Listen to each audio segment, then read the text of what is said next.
Welcome to the video Vort. Torah recounts for us the story that Yaakov met this mystery man in the middle of the night. He attacks Yaakov, they battle, and although the man was unable to defeat Yaakov, at the end of the night he leaves him with an injury and a lingering limp.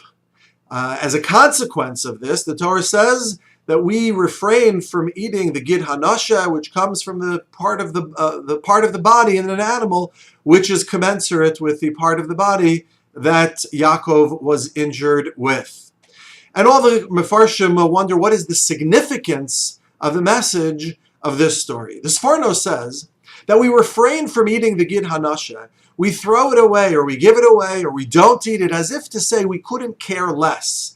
It is something that has no impact and no bearing upon us. Just like lingering limp that was given to Yaakov was an injury for sure, but it didn't have any long-lasting impact on Yaakov's ability to succeed, to develop, to become the great man that he ultimately became. And just as it was for Yaakov, so it is for the story of Klal Yisrael. Generations over the millennia, there have been those who have attempted to defeat and undermine Klal Yisrael, but in the end, they turn out just to be a blip or a limp, a lingering one, but one that does not undermine the ability of Klal Yisrael to succeed, to thrive, and to thrive eternally so. Those blips over history might have been quite tragic, but in the end, in the long scheme of things, in the great story, Klal Yisrael continues to thrive.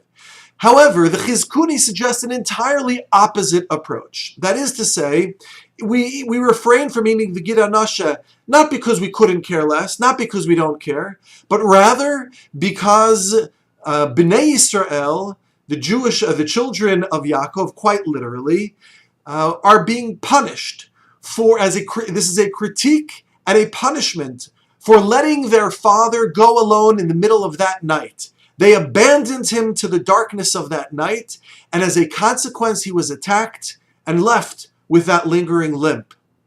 And it is for this that we refrain from eating the gid hanasha, because the children of Yaakov abandoned their father, reckless abandon, and left him to the vagaries of that night.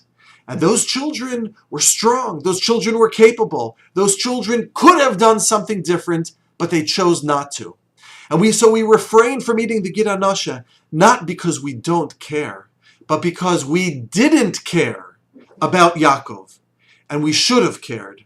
And we should care about one another. So every time we have an awareness of the gid hanasha, it is indeed a reminder that although we didn't care then, we must care now. Good Shabbos.